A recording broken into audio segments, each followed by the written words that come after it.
जय श्री राधे, जय श्री श्याम, जय जय श्री वृंदावन धाम। नमस्कार बंधु। आज हम लोग भक्तमाल जी के 14वें अध्याय में प्रवेश करने जा रहे हैं। जिन लोगों ने भी अभी तक चैनल को सब्सक्राइब नहीं किया है, उनसे कर जोड़कर निवेदन है कि कृपया करके चैनल को सब्सक्राइब करें, ताकि उनको श्री योगी कथामृत और भक्तमाल जी सहित अनेक ग्रंथों के नित्य प्रतिदिन वीडियो उन तक पहुंचते रहे। धन्यवाद। श्री गुरुदेव दत्त। भक्त भक्ति भगवंत गुरु, चतुर नाम वपु एक, इनके पद बंधन किए नाशत विघ्न अनेक। गुरुदेव आइए विराजिए, कथा सुनो इतिहास, तुम श्रोता यह माल के, तब पद रज हमदास। श्री राधे।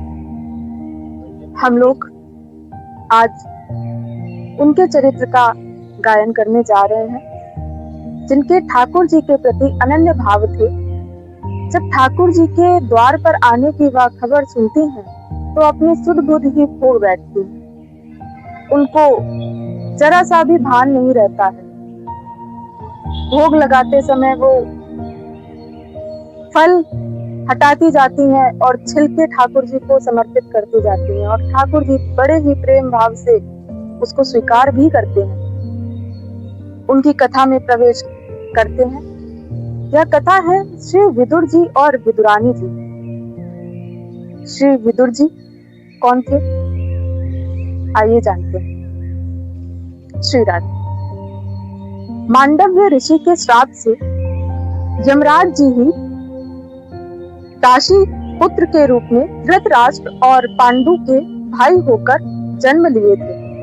यमराज जी भगवताचार्य थे। अपने इस रूप में मनुष्य जन्म लेकर भी वे भगवान के परम भक्त और धर्मपरायण ही रहे। विदुर जी महाराज धृतराष्ट्र के मंत्री थे और सदा इसी प्रयत्न में रहते थे कि महाराज धर्म का पालन करें।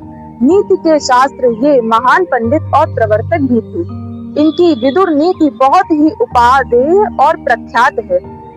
जब कभी पुत्र स्नेहवश धृतराष्ट्र पांडवों को क्लेश देते और उनके अहित की योजना सोचते, तब विदुर जी उन्हें समझाने का प्रयत्न करते रहते थे।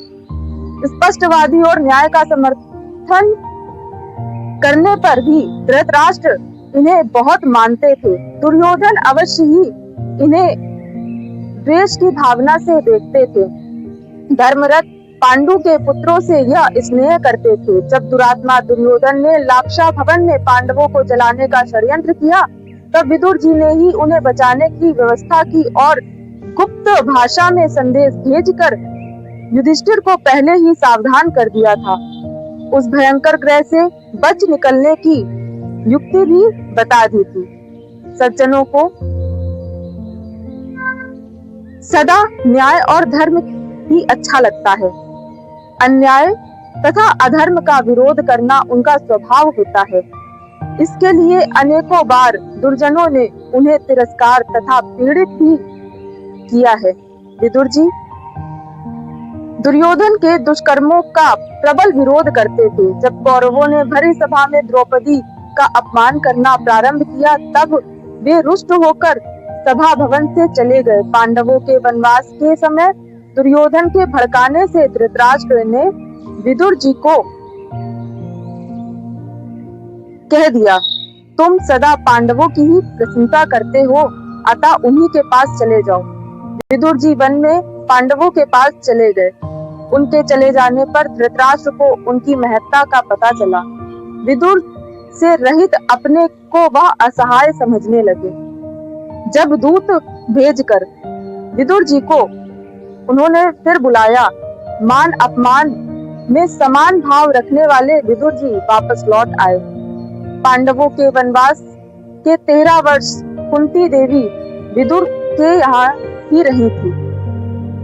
जब श्री कृष्णचंद्र ठाकुर जी संधि कराने पधारे, तब दुर्योधन ने उनका स्वागत सत्कार किया। ठाकुर जी ने उनके स्वागत सत्कार को अस्वीकार कर दिया। उन मधुसूदन को कभी ऐश्वर्य संतुष्ट नहीं कर पाता है। वे तो भक्त के भाव भरे तुलसी दल और जल के ही भूखे रहते हैं। ठाकुर जी ने धृतराष्ट्र, भीष्म, भूरिश्रवा आदि समस्त लोगों का आतिथ्य अस्वीकार कर दिया और विदुर जी के यहाँ बिना निमंत्रण के ही पहुंच गए। अपने सच्चे भक्त का घर तो उनका अपना घर ही होता है। विदुर के शाक को उन त्रिभुवनपति ने नैवेद्य बनाया। विदुरानी के केले के छिलके की कथा प्रसिद्ध है। महाभारत के अनुसार विदुर जी ने विविध व्यंजन आदि से उनका सत्कार किया था। महाराज धृतराष्ट्र को भरी सभा में ठाकुर जी के सम्मुख तथा केशव के चले जाने पर अकेले भी विदुर ने समझाया, दुर्योधन पापी है, इसके कारण कुरुकुल का विनाश होता दिखता है। इसे बांधकर आप पांडवों को दे दे। दुर्योधन इससे बहुत बिगड़ा। उसने कठोर वचन कहे। विदुर जी को युद्ध में किसी का पक्ष लेना नहीं था, अतः शस्त्र छोड़कर वे तीर्थाटन को चले गए। अवधूत वेश में वे तीर्थों में घूमते रहे। बिना मांगे जो कुछ मिल जाता वही खा लेते थे। नग्न शरीर कंदमूल फल खाते हुए वे सभी तीर्थों में लगभग 36 वर्षों तक विचरते रहे थे। अंत में मथुरा में इन्हें उद्धव जी मिले थे। उनसे महाभारत के युद्ध यदुकुल के 6 अथवा भगवान के स्वधाम गमन का समाचार मिला। भगवान ने स्वधाम पधारते समय महर्षि मैत्रेय को आदेश दिया था विदुर जी को उपदेश करने का। उद्धव जी ने यह समाचार पाकर कि विदुर जी हरिद्वार गए। वहां मैत्रेय जी से उन्होंने भगवत उपदिष्ट तत्व ज्ञान प्राप्त किया और फिर हस्तिनापुर आए। हस्तिनापुर विदुर जी केवल बड़े भाई धृतराष्ट्र को आत्म कल्याण का मार्ग प्रदर्शन कराने आए थे। उनके उपदेश से धृतराष्ट्र और गंधारी का मोह दूर हो गया। वे विरक्त होकर वन को चले गए। विदुर जी तो सदा से विरक्त थे। वन में जाकर उन्होंने भगवान के चरणों में चित्त लगाकर योगियों की तरह शरीर को छोड़ा। भक्तमाल के टीकाकरण श्री प्रियादास जी महाराज ने विदुर जी और उनकी धर्मपत्नी के चरित्र का वर्णन करते हुए कहा है। एक कथा का वर्णन किया है कि जब ठाकुर जी विदुर जी के घर में पधारते हैं तो विदुरानी जी अपना सुध-बुध किस प्रकार खो बैठती है। वह किस प्रकार ठाकुर जी को देखकर भाव विभोर हो जाती है। जिस समय भगवान श्री कृष्ण विदुर जी के दरवाजे पर पहुंचे, उस समय उनकी स्त्री स्नान कर रही थी। आते ही श्री ठाकुर जी बाहर से आवाज लगाते हैं। विदुरानी जी सुनते ही ठाकुर जी की आवाज पहचान लेती है और सुध-बुध भूल गई। जैसे उस स्वर में कोई आकर्षण हो, वह वस्त्र पहने बिना ही ज्यों की त्यों दौड़ आती है। किवाड़ खोलकर भगवान के दर्शन करती है। भगवान ने जब उनका यह हाल देखा तो वह झट से कमर से लिपटा हुआ पीतांबर उतारकर अपने उनके शरीर पर डाल देते हैं। अब विदुरानी जी को होश आया। वह बड़ी लज्जित हुई। जल्दी ही अंदर जाकर वस्त्र पहनकर आती है। इसके अनंतर वह ठाकुर जी के पास आकर बैठ गई और खिलाने के लिए लाए हुए केलों को छील कर प्रेम में बेसुध होने के कारण फल के स्थान पर छिलके ही खिलाने लगती है। इतने में पतिदेव श्री विदुर जी भी आ गए। उन्होंने जब यह दृश्य देखा तो अपनी पत्नी पर अत्यंत क्रोधित होकर चिल्लाने लगे। विदुरानी को अपनी भूल जब मालूम पड़ती है तो उनको बड़ा कष्ट होता है कि मेरे कारण ठाकुर जी को यह असुविधा हुई। प्रेमाधिक्य के कारण पत्नी से हुई भूल को विचार कर श्री विदुर जी भगवान को केले की गूदे खिलाने लगे। अब उनके हृदय को शांति मिली। फिर भी बार बार यही सोचते रहे कि इस स्त्री ने छिलका खिलाकर भगवान को बड़ा कष्ट दिया है।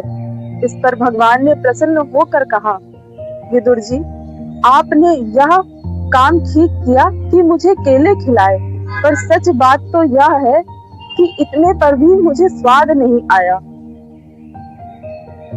उन छिलकों में जो स्वाद था वह आपके इस फल में नहीं है।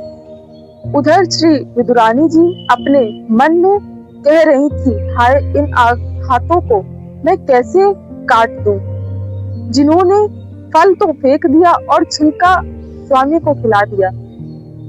धन्य है विदुर और विदुरानी, और धन्य है उनकी भक्ति। इस प्रकार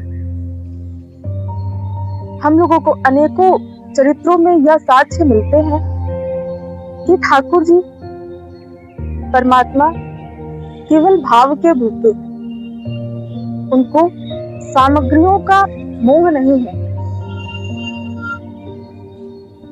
श्री विदुर जी और विदुरानी जी की जिस प्रकार की भक्ति है, उनकी भक्ति को नमन है, और ऐसी प्रार्थना है कि उनकी भक्ति का कुछ भी अंश हम लोगों के जीवन में आ सके।